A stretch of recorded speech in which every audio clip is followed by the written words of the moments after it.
तर मित्र, आजच्या नवीन एका व्लॉगमध्ये तुमच्या सगळ्यांचं स्वागत। आज 15 ऑगस्ट आहे। 15 ऑगस्ट म्हणजे काय, तर आपल्या सगळ्या भटक्यांच्या हक्काचा दिवस, फिरायचा दिवस।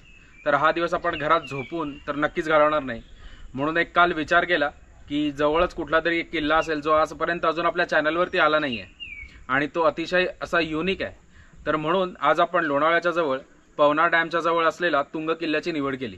का, कारण ठाण्यावरून आपल्याला एका दिवसात जाऊन येता येण्यासारखा किल्ला आहे, त्यामुळे। तर आज आपण इथे तुंग किल्ल्याला भेट द्यायला आलो। आता तुंग हा अतिशय युनिक असा किल्ला आहे किंवा अतिशय त्याचं एक महत्त्व आहे, महत्त्वाचा ठाणा आहे। तर आता हे कसं आहे, याचं महत्त्व नक्की काय, याचा इतिहास नक्की कसा आहे, इथे एक वेगळी द्वाररचना सुद्धा आपल्याला बघायला मिळते। तर ह्या सगळ्या गोष्टींबद्दल अर्थातच तुमच्या मनात कुतूहल निर्माण झालंच असेल। तर या सगळ्या तुमच्या कुतूहलाला आता आपण उत्तर द्यायला सुरुवात करूया। तर आता आजच्या आपल्या नवीन आणि भन्नाट अशा व्लॉगला सुरुवात करूया। तर चला माझ्याबरोबर या वेगळ्या टूरला। So let's go.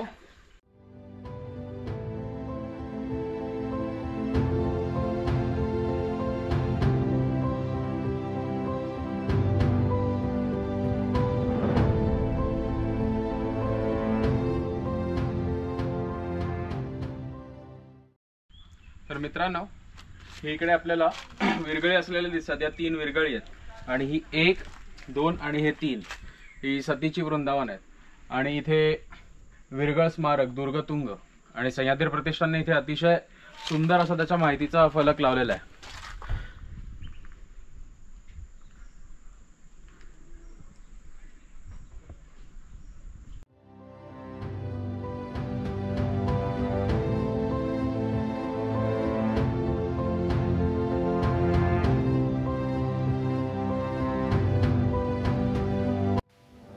हे विरगळ बघून झाल्यावर खऱ्या अर्थाने या किल्ल्याच्या चढाईला सुरुवात झाली। पायरी मार्गामुळे हा चढ बऱ्यापैकी सुकर झाला। थोडे पुढे गेल्यावरती डाव्या हाताला आपल्याला एक जुनी गुहा लागली आणि तेथे एक मारुतीची आणि एक गणपतीची मूर्ती ठेवलेली आहे। आता या मूर्त्यांबद्दल सुद्धा जाणून घेऊया। तर मंडळी, आता इथे ही गुहा आहे, या गुहेपाशी मी येऊन थांबलोय आणि हार्डली आपण ट्रेक चालू केल्यापासून 5-1 मिनिटातच इथपर्यंत येऊन पोहोचतो। आता इथे थांबायचं मुख्य कारण म्हणजे काय, तर अर्थातच माझ्या मागे ही मारुतीची मूर्ती बघताय, तर हेच महत्त्वाचं कारण आहे। जसं आपण प्रत्येक गडावरती बघत आलोय आजपर्यंत, मारुतीची स्थापना ही झालेलीच असते। आता ती का, तर मारुती ही शक्तीची देवता आहे किंवा संरक्षण करते ती, अशी आपल्याकडे समजूत आहे। भूताखेतांपासून मारुती आपल्याला वाचवतो। तर यासाठी या संपूर्ण गडांवरती आपल्याला मारुतीची स्थापना केलेली दिसते। आता मी नेहमी तुम्हाला 2 वेगवेगळ्या प्रकारचे मारुती सांगतो, तर त्यातला हा कुठच्या प्रकारचा मारुती असावा, तर तुम्ही बरोबर ओळखलं। तर हा आहे वीर मारुती। आता वीर मारुती आपल्याला ओळखायचा कसा, तर याची ही जी मुद्रा आहे ही चपेटदान मुद्रा म्हणतात। म्हणजे हा कोणाला तरी मारायला इकडे त्यांनी त्याची शेपूट उचललेली आहे आणि कोणाला तरी समोरच्याला मारायला हे चपेट द्यायला म्हणून त्याने असा हात केलेला आहे। तर हा एक ॲग्रेशन आहे त्याच्यातलं। तर ते ह्या पूर्ण मारुतीच्या मूर्तीतून आपल्याला दिसतंय। म्हणजे तुम्हाला जर आठवत असेल तर मारुती स्तोत्रामध्ये अशी एक ओळ आहे की पृच्छते मुरडेले माथा। तर ही ती पोझिशन आहे, पृच्छते मुरडेले माथा, म्हणजे शेपूट माथ्याच्या वरून वळवून घेतलेली आहे। तर हा त्या ओळीचा अर्थ। आता हा जो मारुती आहे, मी नेहमी तुम्हाला सांगतो की मारुतीने त्याच्या पायाखाली पनवती दाबलेली असते, तर ती ही पनवती। तर असा हा वीर मारुती आपल्याला इथे दिसतोय। तसंच जर तुम्ही इकडे माझ्या उजवीकडे बघाल तर तुम्हाला इथे तुटलेल्या अवस्थेत गणपतीची एक मूर्ती दिसते। म्हणजे त्याला जे तुंदील तनू म्हटलं होतं, म्हणजे त्याचं पोट मोठं आहे, तर ते सुद्धा आपल्याला या मूर्तीमध्ये सरळ सरळ दिसतंय। आता ही वरून भंग पावले, त्याच्यामुळे आपल्याला नीट त्याचं चेहरा असं दिसत नाहीये, पण सोंडेचा काहीसा भाग आपण नक्कीच बघू शकतो। तर अशा 2 जुन्या मूर्त्या आपल्याला इथे आहेत। या मूर्त्यांचा साधारण काळ हा मध्ययुगातला आहे। मध्ययुगातलाही त्याच्या आसपास म्हणायचं झालं तर शिवकाळ आणि त्याच्यानंतरचा काळ, असा साधारण याचा काळ आपल्याला सांगता येईल। आता पुढे जाऊ आणि अजून आपली गडाफेरी तर बाकीच आहे, तीही पूर्ण करूया।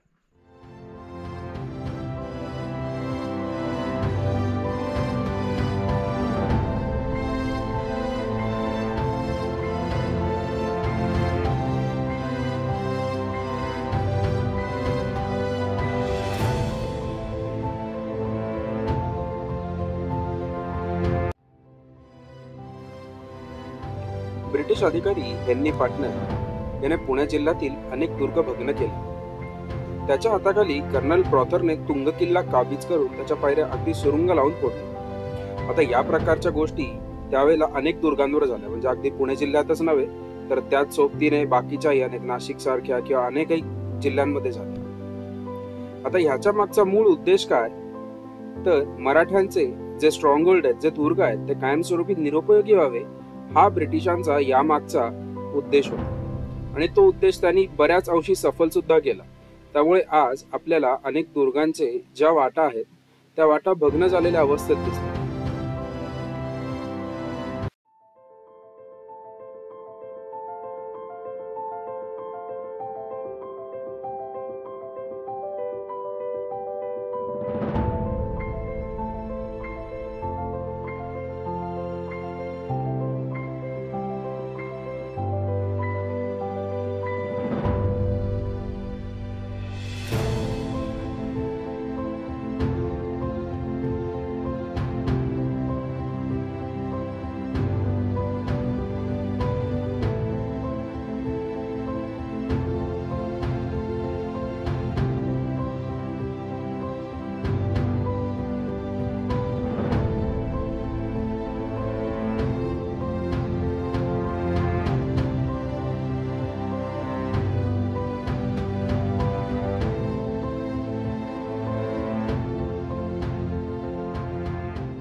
तर आता आपण पहिल्या हनुमान दरवाजातून चढून वरती या दुसऱ्या दरवाजापाशी येऊन थांबलो. आता मी जसं तुम्हाला मगाशी म्हटलं की तुंगा किल्ल्याची द्वाररचना अतिशय युनिक आहे, अतिशय वेगळी आहे. तर ती कशी, तर शिवछत्रपतींनी राज्याभिषेकानंतर राजव्यवहार कोश लिहून घेतला आणि त्या राजव्यवहार कोशामध्ये जिभी या नावाच्या एका द्वाररचनेचा उल्लेख आलेला आहे. तर ती कशी असते, जसं आता तुम्ही मागच्या व्हिडिओमध्ये बघितलंय की हे द्वार लपवण्यासाठी एक त्याचीच भिंत पुढे एक्सटेंड केली आहे आणि खाली त्याच्यातूनच मेन एंट्री दिलेली आहे, जो हनुमान दरवाजा आहे. तर तिथून आपण आत आल्यावर शत्रूला पटकन लक्षात येत नाही की आपण कुठे थांबलोय किंवा नक्की मार्ग कुठे आहे, कसं जायचंय. तर त्यासाठी अशी रचना केली गेलेली आहे. म्हणजे याचा उपयोग असा होतो की वरती आपल्या सैन्याच्या ज्या हालचाली होत आहेत त्या खालच्या सैन्याला पटकन लक्षात येऊ नयेत, यासाठी अशा पद्धतीची रचना केलेली आपल्याला आढळते. आता या द्वारातून आपण आत जाऊ आणि हे द्वार वरून कसं दिसते ही रचना हे सुद्धा बघू आणि नंतर आपली गडफेरी अजून अपूर्ण आहे ती सुद्धा पूर्ण करूया.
तर मित्रांनो, जसं आपण वरती येतो मुख्य प्रवेशद्वारातनं, तुम्ही मगाशी दोन ज्योती तर बघितलीच, डावीकडे आणि उजवीकडे. तिथून थोडं पुढे आल्यावरती आपल्याला इकडे हे गणपतीचं मंदिर लागतं.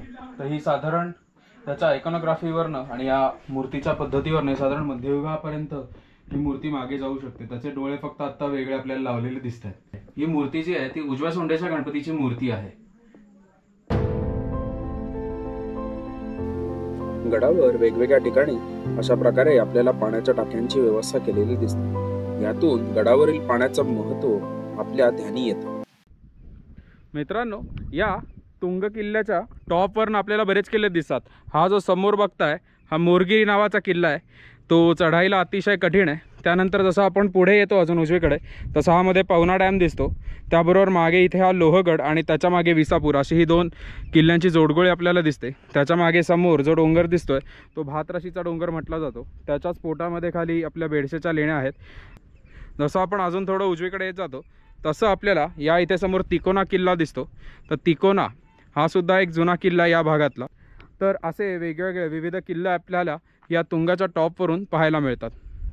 मगाशी म्हटलं त्याप्रमाणे अजून जर आपण पूर्ण उजवीकडे आलो तर मागे समोर आपल्याला कोरीगडसुद्धा दिसतो. कोरीगड ओळखायला अतिशय सोपं आहे, एकदम फ्लॅट. लोणी कसं असतं, जर आपण बटर नाईफने ते लोणी जर कापलं तर ते कसं एकदम फ्लॅट होतं, तसा कोरीगडाचा आकार आहे. त्यामुळे कोरीगड ओळखायला अतिशय सोपा आहे. ही जी मधली रेंज दिसते त्याच्या मागे आपल्याला कोरीगड दिसतोय. मित्र, आत्ता आपण तुंगच्या टॉपवरती आलेलो आणि हे माझ्या मागे जे बघताय हे तुंगी देवीचं मंदिर आहे. आता हे आपल्याला प्लास्टिकने पूर्ण झाकलेलं दिसतंय. आता जास्त वेळ इथे थांबू शकत नाही कारण प्रचंड माशा आहे तिकडे आणि चावतात. आत्ताच मला इथे हाताला एक माशी चावलेली आहे आणि आता जवळपास फोड येतोय तिकडे, लाल लाल झालं सगळं. आता थोडं खाली जाऊ परत आणि मग जी माहिती आपली गडाबद्दलची राहिली आहे ती माहिती मी तुम्हाला देतो. तर मित्रांनो, आता आपण या तुंग किल्ल्याच्या स्थान महात्म्याबद्दल जाणून घेऊ. एकतर हा सेकंडरी या प्रकारामध्ये म्हणजे दुय्यम प्रकारामध्ये मोडणाऱ्या दुर्गांमध्ये येतो. म्हणजे आता याच्या आजूबाजूचे महत्त्वाचे किल्ले त्यात लोहगड विसापूर आहे, त्याच्यानंतर राजमाची आहे अजून जवळ एक, जो इथून दिसतो बऱ्याचदा जर क्लॅरिटी असेल तर. त्याच्यानंतर मोरगिरी आहे, कोरीगड आहे, हे सगळे महत्त्वाचे किल्ले आहेत. तर यांच्यामध्ये ह्याचा उपयोग काय दुय्यम प्रकारातला तर सिग्नलिंगसाठी, म्हणजे एका किल्ल्यावरून जर दुसऱ्या किल्ल्यावरती काही मेसेज पाठवायचा असेल तर त्याच्यासाठी वेगवेगळ्या प्रकारचे सिग्नल वापरले जायचे. त्या खुणा असायच्या काही ठराविक, तर त्यासाठी या किल्ल्यांचा उपयोग केला जायचा. म्हणजे आता एक तुम्हाला उदाहरण देतो सिग्नलिंगसाठी.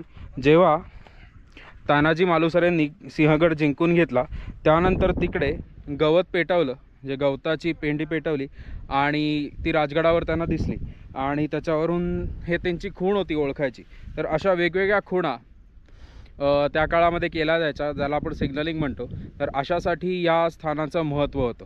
आता हे जे सर्व दुर्ग आहेत हे कुठच्या ना कुठच्या ट्रेड रूटवरती आहेत. म्हणजे आता इथून जवळ जर आपण म्हटलं तर बोरघाट एक महत्त्वाची व्यापारी वाट आहे, त्याच्यानंतर कुरवंड्याचा घाट आहे.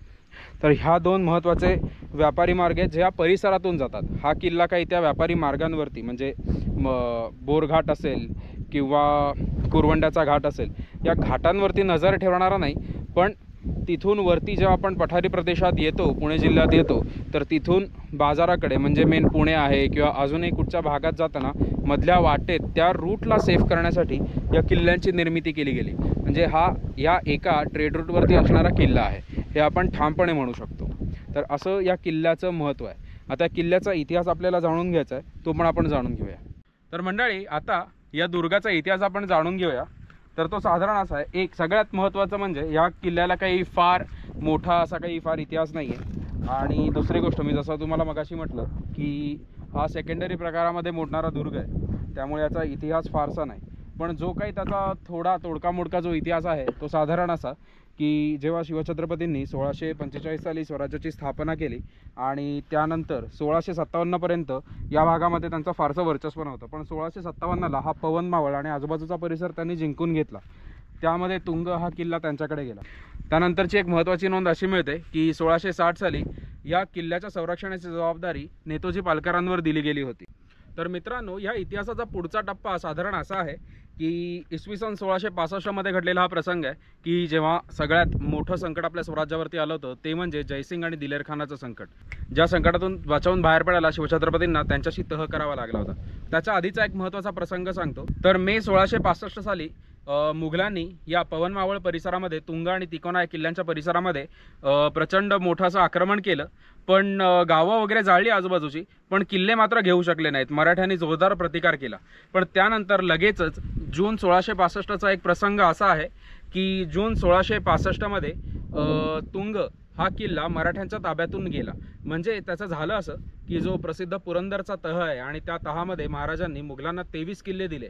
त्या 23 किल्ल्यांमधला तुंग हा एक महत्त्वाचा किल्ला होता.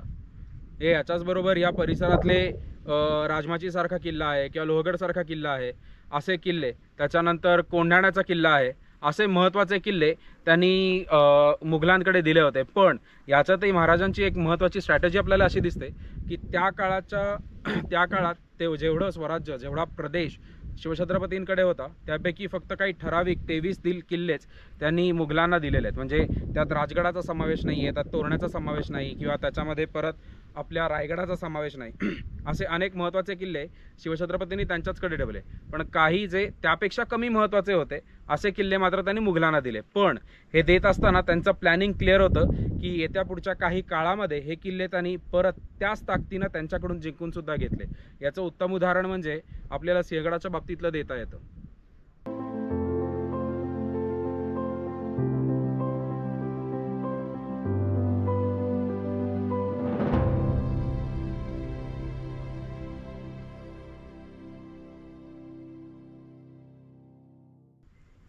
तर मंडळी, आजच्या तुंग किल्ल्याच्या आपल्या व्हिडिओची आज आपण इथेच सांगता करतोय.